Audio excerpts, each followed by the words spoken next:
Despertar no siempre ilumina, a veces apaga. Jung descubrió que la mayor revelación puede dejarte vacío, sin rumbo, como si toda tu vida se desmoronara en silencio. Creíste que el despertar espiritual encendería un fuego inagotable en tu interior, que tu vida se llenaría de claridad, energía y propósito. La imagen que nos venden esa promesa de que la conciencia superior conduce a la dicha eterna es tan seductora como engañosa, porque Carl Jung descubrió, tras escuchar a cientos de pacientes y examinar los abismos de su propia psique, que la realidad es otra. El despertar no siempre ilumina, a veces apaga, y lo que debería ser un renacimiento, a menudo se siente como una muerte lenta de todo lo que antes te sostenía. Este hallazgo desconcierta porque rompe con la expectativa más arraigada. Se nos hace creer que el día en que abramos los ojos a la verdad del alma, todo cobrará sentido. Sin embargo, lo que Jung llamó la paradoja del despertar revela la otra cara. Cuanto más profundo es el contacto con lo real, más se disuelven las metas, los sueños y los deseos que antes movían nuestra existencia, como si, al ver a través del tejido de las ilusiones, los hilos invisibles que sostenían tu motivación se rompieran de golpe, dejándote suspendido en un vacío que no sabes cómo habitar. Imagina levantarte una mañana y descubrir que nada importa. El trabajo por el que tanto luchaste se siente hueco. Las relaciones que te definían parecen teatrales, como si fueran representaciones en un escenario absurdo. Incluso tus pasiones más íntimas pierden color, reducidas a juegos de la mente. Jung observó este fenómeno una y otra vez. Personas que tras tocar un estado de conciencia elevado no regresaban fortalecidas, sino exhaustas, incapaces de encontrar razones para continuar. No era que hubiesen fracasado, al contrario, habían visto demasiado bien. Habían atravesado el velo que oculta el sinsentido detrás de la mayoría de los propósitos humanos. ¿Y qué ocurre cuando la claridad se convierte en confusión? Cuando lo que prometía ser éxito espiritual se transforma en una crisis psicológica devastadora. Jung lo expresó con crudeza. El despertar mata la motivación porque revela su raíz ilusoria. Aquello que creías perseguir por libertad resultaba estar dictado por el miedo, por el ego o por la presión social, el aplauso, la seguridad, el prestigio, incluso la búsqueda del amor. Todo ello se desploma bajo el peso de una visión demasiado nítida. Y en ese desplome, lo que queda no es la paz prometida, sino un silencio incómodo que roza lo insoportable. El ser humano, decía Jung, puede sobrevivir al dolor, incluso a la falta de placer, pero rara vez sobrevive al sinsentido. Esa es la verdadera herida del despertar. No que pierdas las cosas que te daban energía, sino que pierdas la creencia de que tenían valor. El vacío se abre como un abismo. No es depresión en el sentido clínico. No es tristeza por una pérdida externa. es más bien una especie de indiferencia radical, un desinterés por todo lo que antes te mantenía vivo. Es mirar el mundo y sentir que todo se ha vuelto teatro, que no hay guión que seguir ni escenario al que pertenecer. ¿Y qué haces con un vacío así? Muchos, incapaces de comprenderlo, tratan de reconstruir su vieja vida. Se fuerzan a volver a sus antiguas metas, a simular entusiasmo por proyectos que ya no los conmueven. Pero Jung advirtió que este intento es tan absurdo como pretender devolver la oruga al capullo después de haber atravesado la metamorfosis. No solo es imposible, es traicionar el curso natural de la evolución interior. El despertar destruye tus motivaciones antiguas precisamente porque ya no sirven. No puedes forzarte a desear lo que tu conciencia ha desmantelado. Y en esa imposibilidad nace la sensación de estar atrapado, sin rumbo, sin mapa. La paradoja del despertar, entonces, no es un error del proceso espiritual, sino su esencia. Para nacer de verdad, primero hay que morir. Para que lo auténtico surja, lo falso debe derrumbarse, pero vivir esa transición se siente como caminar a ciegas en un desierto interior. Todo lo que te definía ha desaparecido y lo nuevo aún no ha llegado. Jung describió este estado como un limbo psicológico, demasiado consciente para volver a dormir, pero no lo suficientemente despierto para saber qué sigue. Es como si hubieras salido de una prisión solo para encontrarte en medio de un desierto sin agua ni horizonte. Lo inquietante es que este vacío no suele durar días, sino meses, incluso años. Y cada día pesa como plomo, porque nada parece tener sentido. Algunas mañanas te preguntas, ¿vale la pena seguir? Otras noches, te invade una especie de anestesia emocional, una incapacidad de sentir entusiasmo, amor o miedo. Es como si la vida hubiera perdido sabor. Y ahí, en esa aridez, surge la pregunta más perturbadora. ¿Por qué, después de despertar, nada parece importar? Esta es la pregunta que Jung colocó en el centro de su investigación. No buscaba respuestas superficiales, sino la raíz. Descubrió que lo que se experimenta como vacío no es un fracaso espiritual, sino una etapa psicológica necesaria, como en la alquimia, donde la materia prima debía pasar por la fase de ennegrecimiento, la nigredo, para descomponerse antes de renacer en una forma superior. Así también el alma necesita atravesar este descenso. Lo viejo muere.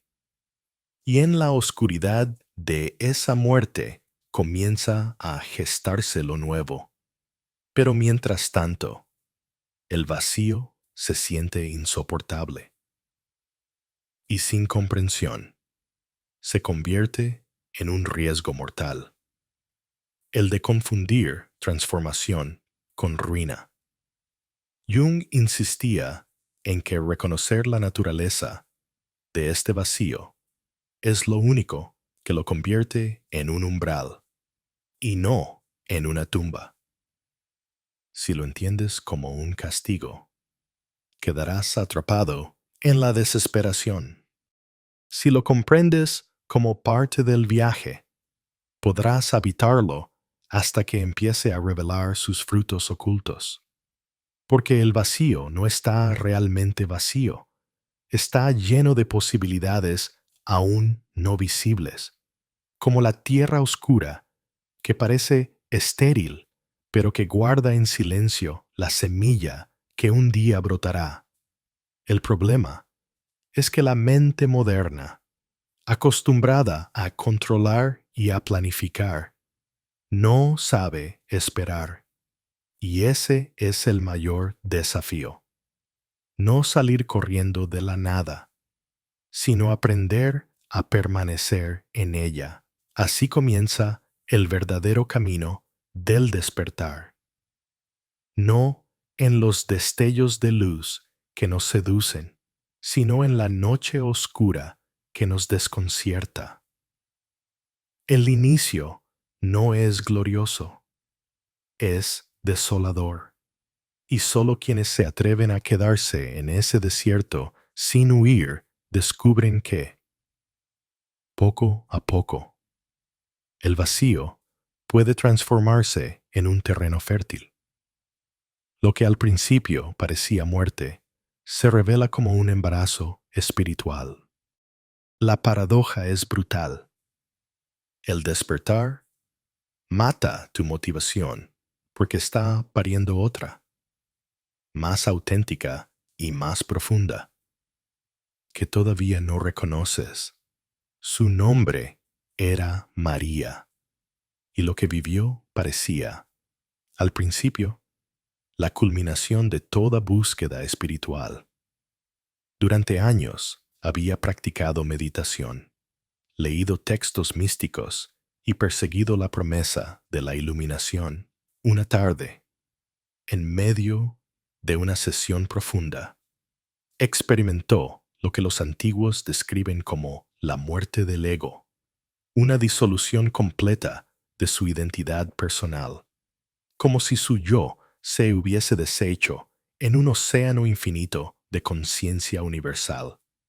En aquel instante sintió que la separación era una ilusión, que todo dolor humano era una bruma pasajera frente a la eternidad. Lloró de alivio, rió de gozo y salió de la meditación convencida de que, por fin, había encontrado la verdad última. Durante semanas caminó como en un estado de gracia. Todo parecía resplandecer con un brillo nuevo. Los problemas que antes la atormentaban ahora le resultaban ridículos. El tiempo, las preocupaciones, los logros. Nada parecía tener peso. Estaba eufórica, como si flotara por encima del mundo, inmune a las heridas de la vida. Les decía a sus amigos que había tocado lo divino, que había visto con absoluta claridad lo que los sabios intentaban expresar con símbolos y metáforas. Muchos la envidiaban, otros la miraban con escepticismo, pero María estaba convencida de que había alcanzado lo que todos anhelaban en silencio, la liberación. Sin embargo, la euforia pronto dio paso a algo mucho más inquietante. Lo que comenzó como plenitud se transformó lentamente en indiferencia. María ya no podía levantarse de la cama con la misma facilidad. La comida perdió su sabor. Su trabajo le parecía absurdo. Una cadena de tareas sin alma rompió sus relaciones, no con rabia ni tristeza, sino con una frialdad que asustaba a quienes la amaban. He visto la verdad, le confesó a Jung en una de sus primeras sesiones, y nada de esto importa. Los objetivos son ilusiones. El amor es apego. El éxito es un juego vacío. No puedo fingir que tiene sentido. Lo decía sin desesperación, pero con un desinterés tan radical que resultaba escalofriante. Aquí estaba el misterio que desconcertaba a Jung. ¿Cómo podía una experiencia considerada sagrada llevar a alguien no a la plenitud, sino a la parálisis? La mayoría de los maestros espirituales habrían visto a María como un fracaso, como alguien que no supo integrar su despertar. Pero Jung percibió algo distinto. No era depresión lo que la consumía. No era un error en su camino. Era el despliegue natural de un proceso más profundo. Una etapa que los alquimistas llamaban nigredo. La fase de ennegrecimiento en la que la materia prima se descompone por completo antes de transformarse. Jung había estudiado los textos alquímicos y comprendía que no eran simples recetas de laboratorio, sino mapas simbólicos del alma. En el nigredo, el viejo yo debe morir para que lo nuevo pueda emerger. Es un descenso al inframundo psicológico, un período en el que las certezas se disuelven y el mundo se vuelve cenizas. Eso era lo que vivía María. No había perdido la motivación por pereza, sino porque su identidad anterior se estaba desintegrando. El yo, que se alimentaba de logros, de metas, de reconocimiento, ya no existía. Y sin ese combustible, quedaba un vacío que parecía interminable. La paradoja era devastadora. Cuanto más profundamente se había acercado María a lo divino, más se había hundido en la sensación de que nada valía la pena. Lo que para otros habría sido un despertar, para ella se volvió una condena de indiferencia. Jung observaba con atención porque intuía que este estado, por más aterrador que fuera, no significaba la destrucción de María, sino su reconfiguración. Estaba atrapada en un umbral, demasiado consciente para regresar a su antigua vida, pero aún no renacida en un propósito nuevo. Una crisálida humana, convertida en sustancia informe dentro del capullo, sin saber que ese caos es el preludio de la transformación. María no lloraba por lo perdido. Al contrario, hablaba con una serenidad glacial. No me interesa comer. No me interesa trabajar. No me interesa amar. Ya he visto lo que hay detrás y no hay nada. Su tono era el de alguien que ha contemplado un vacío tan absoluto que nada mundano podía compararse. Y sin embargo, Jung comprendió que ese vacío era fértil, no era un final, sino un comienzo disfrazado.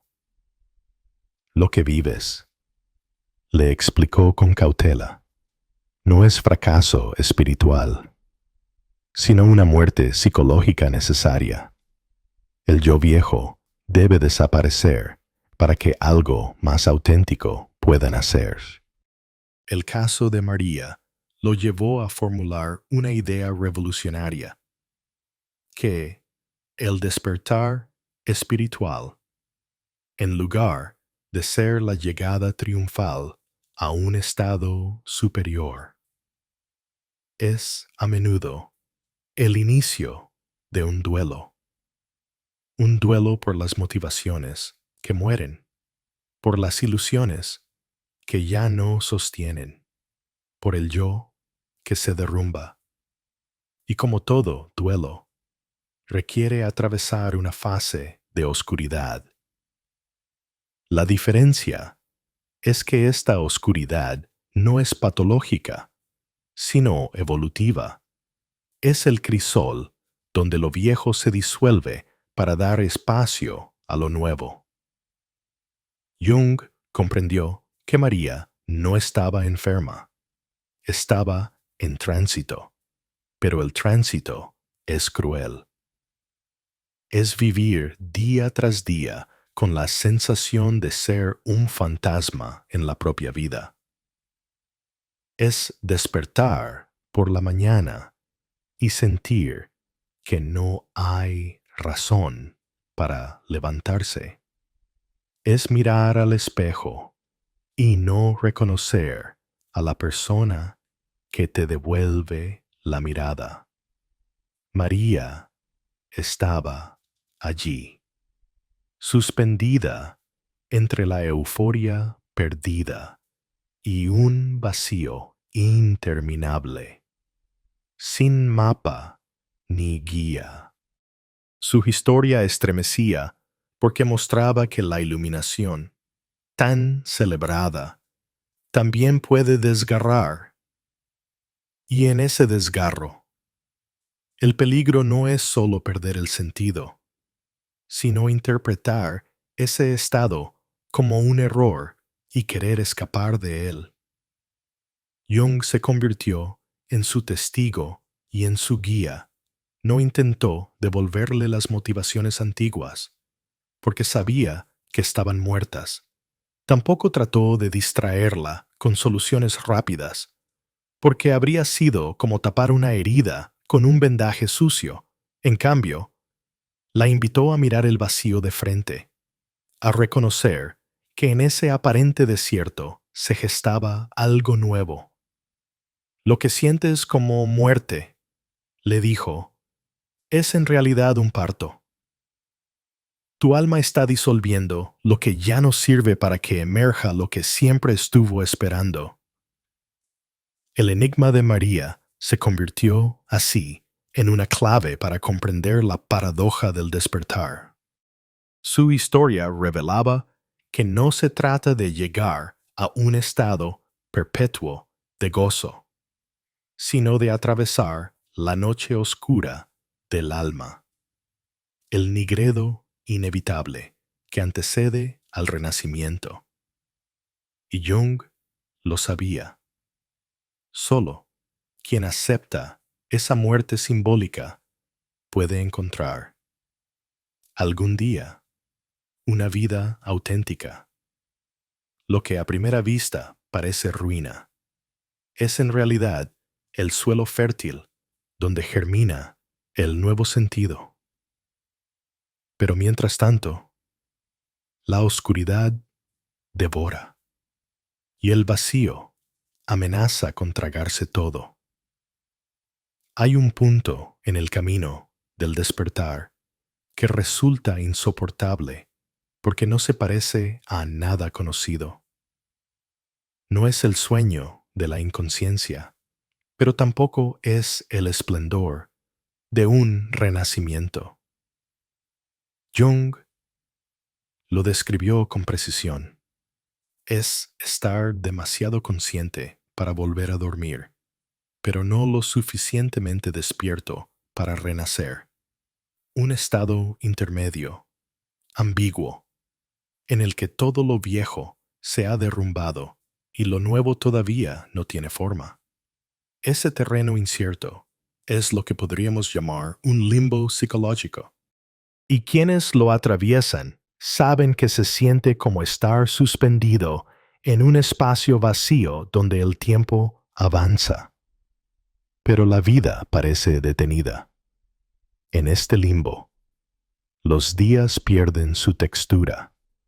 Las metas que antes te movían ya no existen, pero aún no hay nada que las sustituya.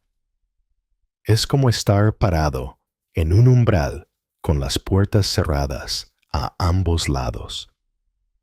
No puedes retroceder, porque lo que fuiste ya no existe, y no puedes avanzar, porque lo que serás aún no ha nacido. El alma flota sin ancla, sin dirección, con la certeza de que no hay camino de regreso y la angustia de que todavía no hay un nuevo horizonte.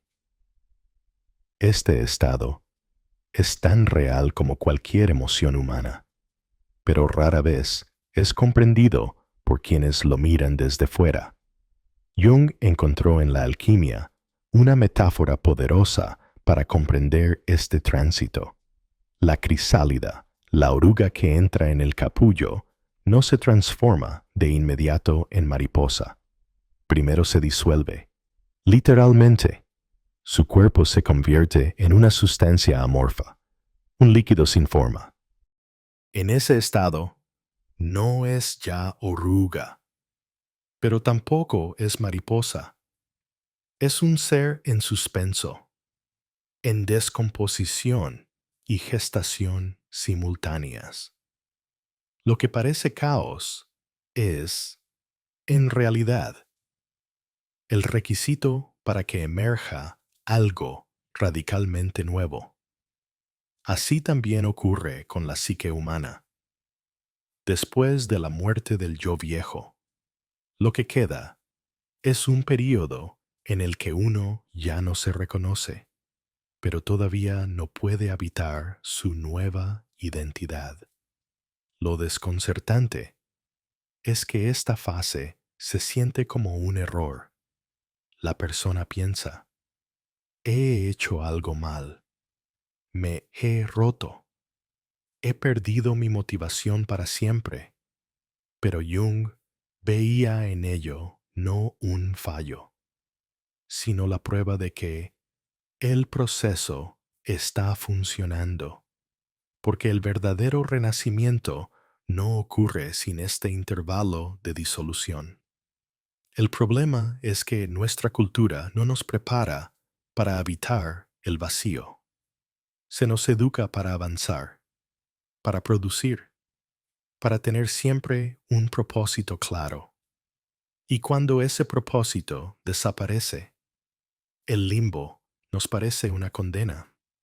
Sin embargo, desde una mirada más profunda, ese vacío es el crisol donde se gesta la autenticidad. Desde la filosofía existencial, este estado recuerda al absurdo descrito por Camus o Sartre, la sensación de que la vida carece de sentido intrínseco y que nuestras viejas construcciones simbólicas ya no funcionan. Pero mientras la filosofía occidental a menudo se queda en la pregunta angustiosa del ¿para qué? Jung ofrecía una perspectiva más esperanzadora. El sinsentido no es el final, sino el comienzo de un sentido más auténtico. Lo que muere en el limbo es la máscara, la persona social que se alimentaba de expectativas externas. Lo que está por nacer es el ser profundo, el sí mismo que ya no depende del reconocimiento ni del miedo. Desde la antropología, este estado puede entenderse como un rito de paso. En muchas culturas tradicionales, los jóvenes eran apartados de la vida cotidiana y llevados a un espacio liminal, donde lo viejo ya no servía y lo nuevo aún no estaba disponible. Era una muerte simbólica, un tiempo de aislamiento y prueba. Solo después de atravesar ese vacío se les reconocía como adultos, con un nuevo rol en la comunidad. El despertar espiritual, descrito por Jung, guarda un paralelismo inquietante. al ver a través de las ilusiones de la vida ordinaria. Uno es expulsado del viejo orden, pero aún no ha encontrado su lugar en el nuevo. Es un rito de paso, sin comunidad, sin ceremonia, sin mapa, y por eso resulta tan aterrador. Quien vive este limbo experimenta una especie de anorexia del sentido. No es que no pueda actuar, es que cada acción parece hueca. No es que no pueda amar, es que cada vínculo parece un espejismo. No es que no pueda trabajar, es que cada tarea se siente como un teatro absurdo. Y en esa parálisis, la tentación es regresar a lo viejo, reanimar cadáveres de motivaciones pasadas. Pero Jung advertía que hacerlo sería como intentar reconstruir la oruga a partir del líquido informe dentro del capullo. No solo es imposible, es traicionar la metamorfosis. El único camino es habitar el proceso. Aunque duela, habitar el limbo significa aceptar que no hay respuestas inmediatas. Significa tolerar la incertidumbre. Convivir con el vacío sin correr a llenarlo. Es un aprendizaje brutal porque contradice todo lo que nuestra mente ansiosa desea. Queremos claridad, queremos objetivos, queremos certezas, pero el alma, en su sabiduría antigua, sabe que el verdadero propósito no se fabrica, se gesta en silencio, en la oscuridad de ese intervalo. Y si no nos permitimos ese tiempo, nunca llegaremos a conocer la autenticidad que está intentando emerger. Este estado intermedio es, paradójicamente, el corazón del despertar. Porque aquí es donde se prueba la resistencia, la paciencia y la capacidad de confiar. Jung lo llamaba el crisol del sí mismo, un espacio donde lo viejo se descompone, lo falso se quema y lo nuevo se prepara. No es castigo, no es enfermedad, es la alquimia interior que todos debemos atravesar si queremos vivir de manera auténtica. El peligro es no reconocerlo y confundirlo con ruina.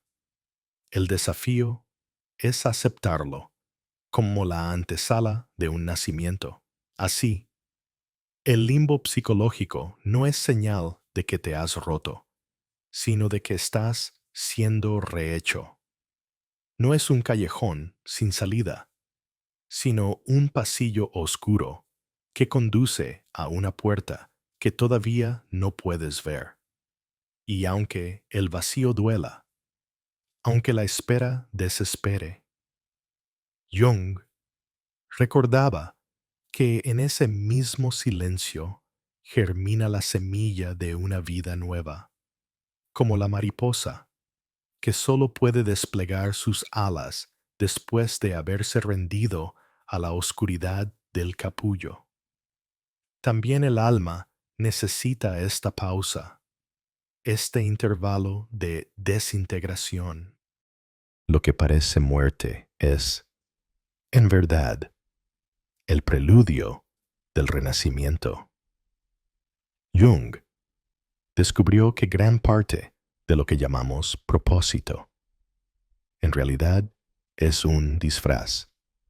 Bajo la superficie de nuestros objetivos brillantes se esconden raíces oscuras, miedo al rechazo, necesidad de aprobación, deseo de encajar en un guión social que nunca elegimos realmente. A este fenómeno lo llamó, con crudeza, un envenenamiento del propósito, porque lo que aparenta ser motivación puede no ser más que un mecanismo sofisticado de defensa contra nuestras inseguridades más profundas. Lo inquietante no es solo que vivamos motivados por ilusiones, sino que esas ilusiones tengan tanto poder sobre nuestra vida que terminemos sacrificando décadas enteras a un ideal que nunca nos perteneció. Piensa en cuántas veces has confundido tu verdadero deseo con lo que la sociedad espera de ti. El estudiante que persigue una carrera brillante para ser admirado, no porque sienta pasión, sino porque teme ser visto como mediocre. La persona que ansía un matrimonio perfecto, no por amor, sino por escapar a la soledad que lo aterra. El emprendedor que acumula riqueza no por la abundancia en sí, sino porque teme al fantasma de la carencia. Jung veía en todos ellos la misma dinámica, el propósito contaminado por la máscara, la persona que usamos para sobrevivir. Lo que llamas éxito, advertía, puede ser solo una huida disfrazada. El caso de Thomas es un ejemplo brutal de esta verdad. Durante 15 años, construyó un negocio sólido, reconocido en su sector, admirado por sus colegas. Desde fuera, su vida parecía un triunfo. Dinero, prestigio, estabilidad, pero después de una experiencia de despertar profundo, todo se derrumbó en su interior. No podía levantarse con entusiasmo, no sentía pasión por su empresa, no encontraba ningún sentido en seguir adelante. Acudió a Jung convencido de que había perdido su motivación, pero lo que descubrió fue mucho más perturbador. Nunca la había tenido realmente. En una sesión, Thomas lo confesó con una mezcla de vergüenza y claridad. No construí esta compañía por pasión. La construí porque tenía miedo. Cada noche en vela, cada sacrificio, cada estrategia, todo estaba impulsado por el terror a ser un fracaso. No quería crear. Quería huir de la humillación de sentirme insuficiente. Ahora que lo veo, todo mi éxito es un castillo de cartas construido sobre el miedo. Sus palabras revelaban lo que Jung llamaba la trampa del propósito. Cuando tus logros externos no son expresiones de tu ser auténtico, sino defensas contra tus heridas internas. El envenenamiento del propósito tiene un efecto devastador, porque engaña incluso a quienes lo padecen. Durante años, Thomas creyó que su motivación era genuina, que su ambición era noble, y solo cuando la luz del despertar iluminó las sombras, comprendió que lo que lo movía era el vacío interior disfrazado de éxito exterior. Por eso, la iluminación mata estas motivaciones. No porque destruya tu vida, sino porque arranca la máscara que la sostenía. Lo que muere no es tu capacidad de actuar, sino la ilusión que creías indispensable para existir. Este descubrimiento es aterrador porque nos obliga a mirarnos sin adornos.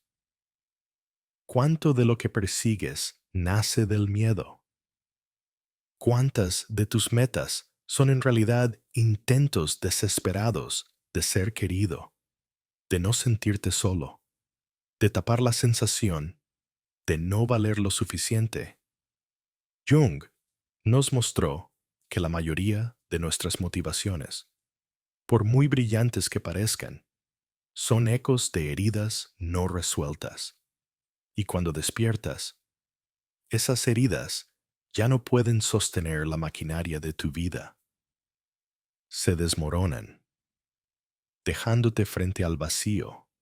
La advertencia de Jung era clara. Intentar mantener vivo un propósito envenenado es como beber agua contaminada. Puede calmar tu sed por un tiempo, pero lentamente te destruye. El éxito construido sobre el miedo no libera, esclaviza. La ambición, nacida del vacío, no llena, consume. Por eso muchos, al despertar, sienten que todo lo que les daba sentido se derrumba. No es que el despertar mate el propósito auténtico, es que revela la falsedad de los propósitos impostados. Thomas se enfrentó a esta verdad con dolor, pero también con una posibilidad inesperada. Jung no trató de devolverle la motivación de antes, porque sabía que sería como reanimar un cadáver. En su lugar, lo acompañó a reconocer que la aparente pérdida era, en realidad, una liberación. Ya no estaba atado a un miedo disfrazado de ambición. Podía, por primera vez, escuchar lo que su alma deseaba más allá del aplauso y del prestigio. El vacío que sientes, le dijo Jung, no es la ausencia de propósito, sino la limpieza de todo lo que nunca te perteneció. Lo perturbador del veneno del propósito es que afecta a casi todos, en mayor o menor medida. Vivimos condicionados por un guión ajeno: ser exitoso, ser atractivo, ser respetado. Y lo hacemos convencidos de que estamos persiguiendo nuestros sueños, cuando en realidad estamos obedeciendo a nuestras heridas. El despertar desvela esa farsa con crudeza. Lo que antes parecía pasión se muestra como ansiedad. Lo que antes parecía amor se revela como dependencia. Lo que antes parecía propósito se expone como una huida bien disfrazada. El mensaje de Jung es tan incómodo como liberador. Perder tu vieja motivación no es señal de fracaso. Es el primer paso hacia la autenticidad. Porque mientras sigas envenenado por metas impuestas, jamás conocerás el impulso genuino que nace de tu ser profundo. Solo cuando el veneno es expulsado, cuando el viejo motor se apaga, puede comenzar a gestarse un nuevo tipo de energía.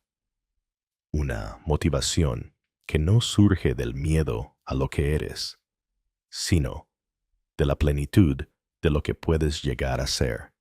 Así, el caso de Thomas no fue una tragedia, sino una iniciación. Su vacío, lejos de destruirlo, lo liberó de la prisión invisible que lo mantenía esclavo de la apariencia.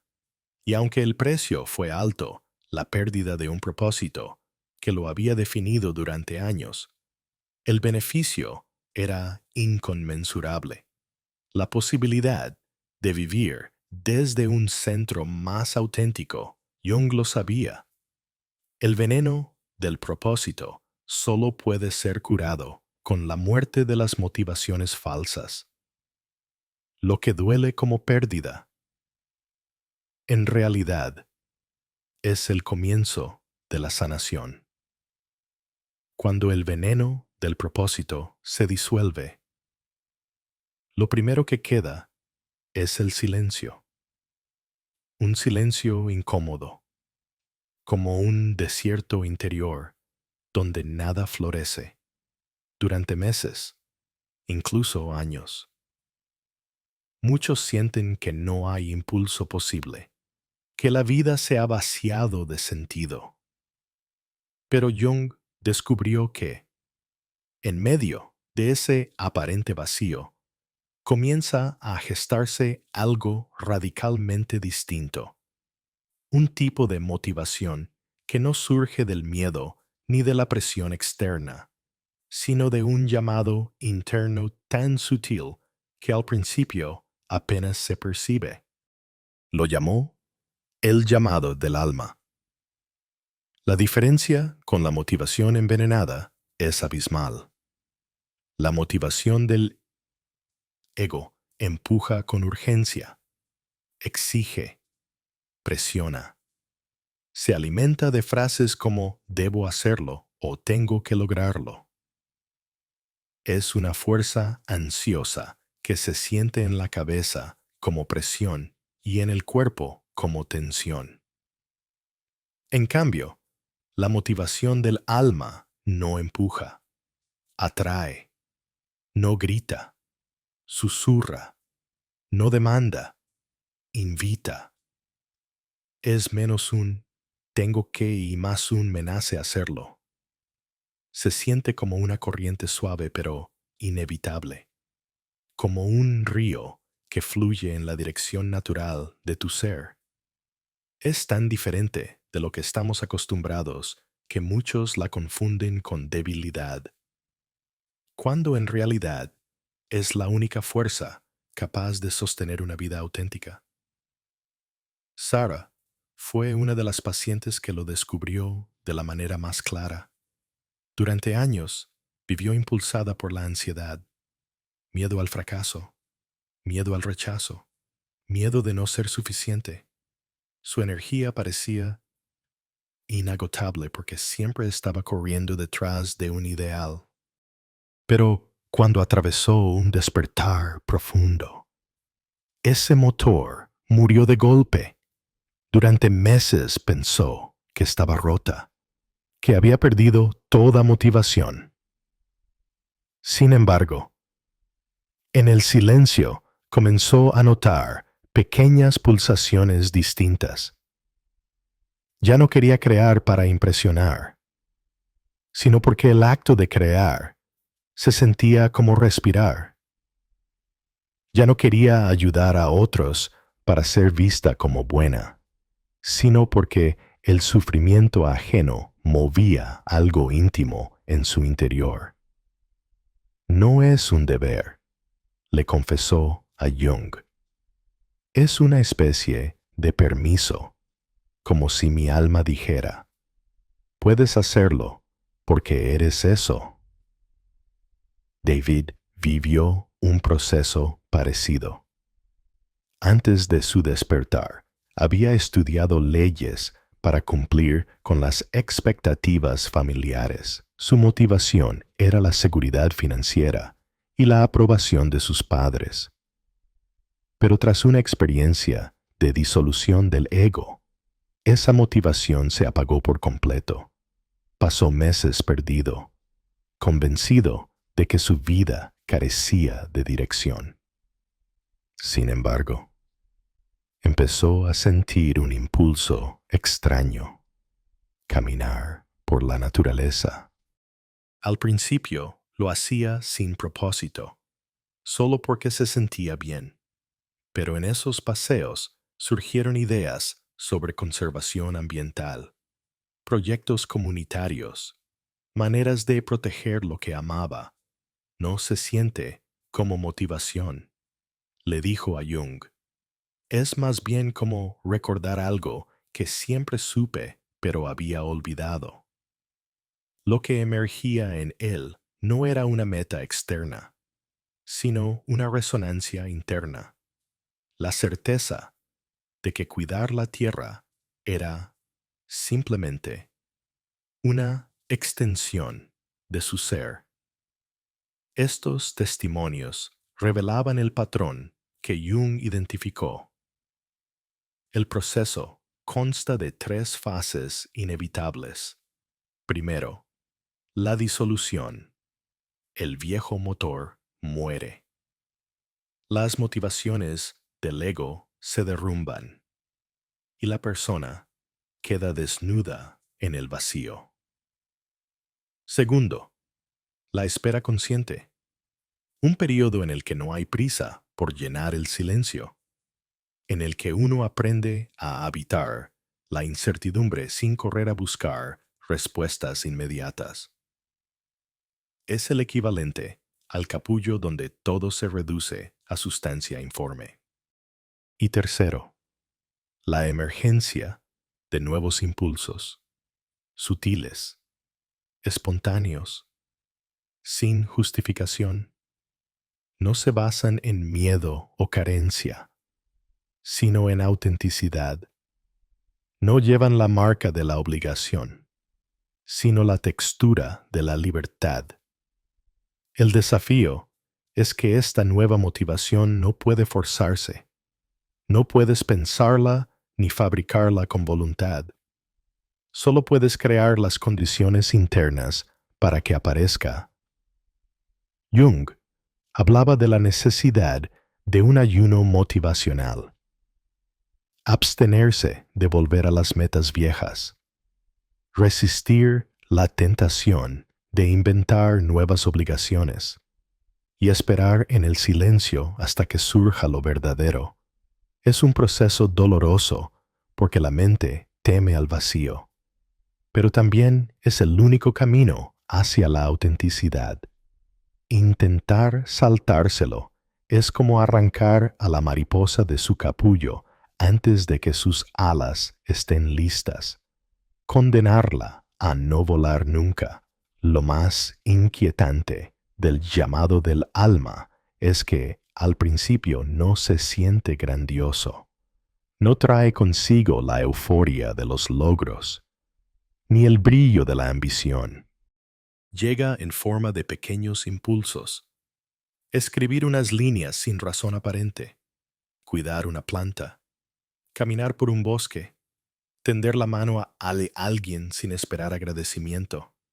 Y sin embargo, en esa aparente sencillez se esconde una fuerza más poderosa que cualquier meta impuesta, porque no busca llenar un vacío, sino expresar una plenitud. No trata de ser alguien, sino de ser lo que ya eres. Jung advirtió que muchos ignoran estas señales porque esperan sentir la misma urgencia que el viejo motor les daba. Pero el alma no funciona así.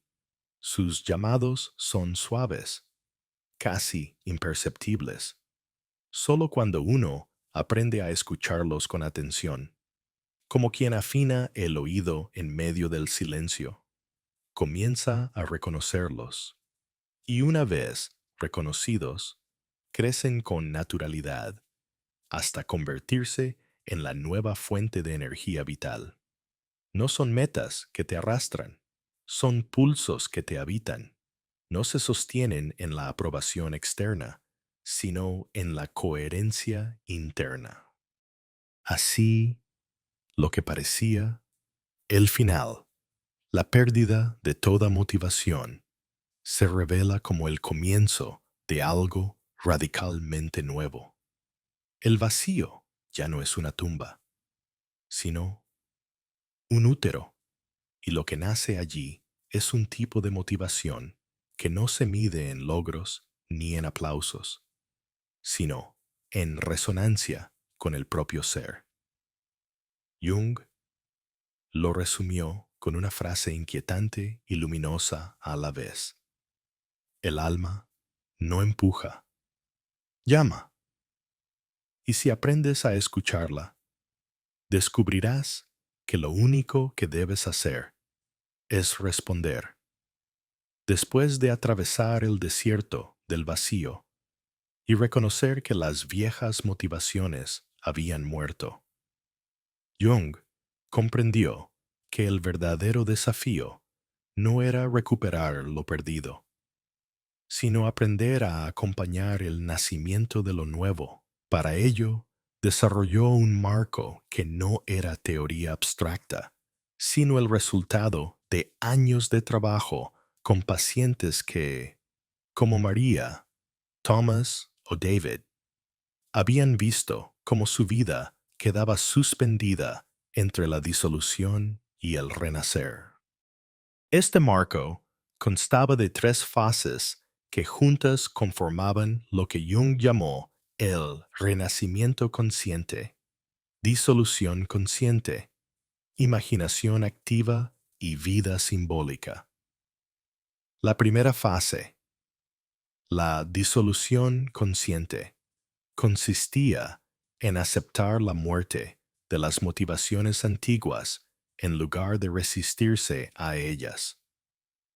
Muchos sufrían porque intentaban mantener vivas metas que ya habían perdido sentido. Jung enseñaba que era necesario despedirse de esas motivaciones como quien llora a un ser querido. Reconocer lo que habían dado, agradecer su función, pero permitir que murieran en paz. Este acto de duelo consciente evitaba la tentación de revivir lo que ya estaba muerto. No era debilidad, era respeto al ciclo de la psique, el vacío. Cuando se acepta en lugar de negarse, se convierte en un terreno fértil. La segunda fase era la imaginación activa. Jung había descubierto que, cuando la mente racional se silencia, las imágenes emergen del inconsciente como semillas de lo que quieren hacer. Invitaba a sus pacientes a dialogar con esas imágenes, a preguntarles, ¿qué quiere manifestarse a través de mí? No se trataba de inventar un propósito, sino de escuchar lo que ya estaba germinando en lo profundo. En estos diálogos aparecían símbolos, escenas, impulsos inesperados que, poco a poco, abrían caminos hacia una motivación más auténtica. La imaginación no era fantasía vacía, sino el lenguaje con el que el alma anunciaba su dirección. La tercera fase era la vida simbólica. Significaba aprender a guiarse no por metas rígidas, sino por señales, sincronicidades, símbolos que resonaban con la psique. Jung creía que, cuando uno empieza a vivir de manera simbólica, la vida misma se convierte en un espejo que ofrece orientación. Una palabra repetida, un encuentro inesperado, un sueño cargado de significado. Todo podía ser un hilo que conducía al nuevo propósito. No era magia ingenua, era un modo de reconocer que la realidad dialoga con la conciencia cuando se la escucha con atención. El caso de Elena ilustra este proceso con claridad. Era una ejecutiva de marketing exitosa, acostumbrada a metas, planes y logros, pero tras una experiencia de despertar, todo su mundo se desplomó. Perdió interés por el dinero, el prestigio, las campañas publicitarias que antes la entusiasmaban. Durante 2 años se sintió vacía, incapaz de encontrar una dirección.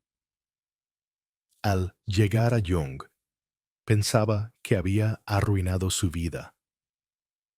Sin embargo, poco a poco, a través de la disolución consciente. Fue despidiéndose de la identidad que había sostenido durante años. Lloró su ambición perdida. Reconoció lo que le había dado y lo dejó ir.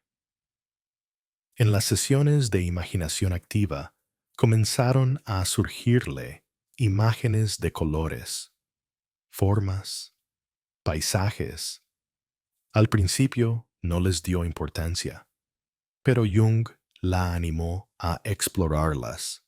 Con el tiempo, esas imágenes se transformaron en un impulso: pintar. No tenía formación artística ni expectativas profesionales, pero sentía que debía hacerlo. Empezó tímidamente, sin plan, sin objetivo. Lo que al principio era un pasatiempo se volvió un lenguaje de su alma. Sus cuadros, llenos de símbolos y matices, comenzaron a atraer a personas que encontraban en ellos consuelo y sanación.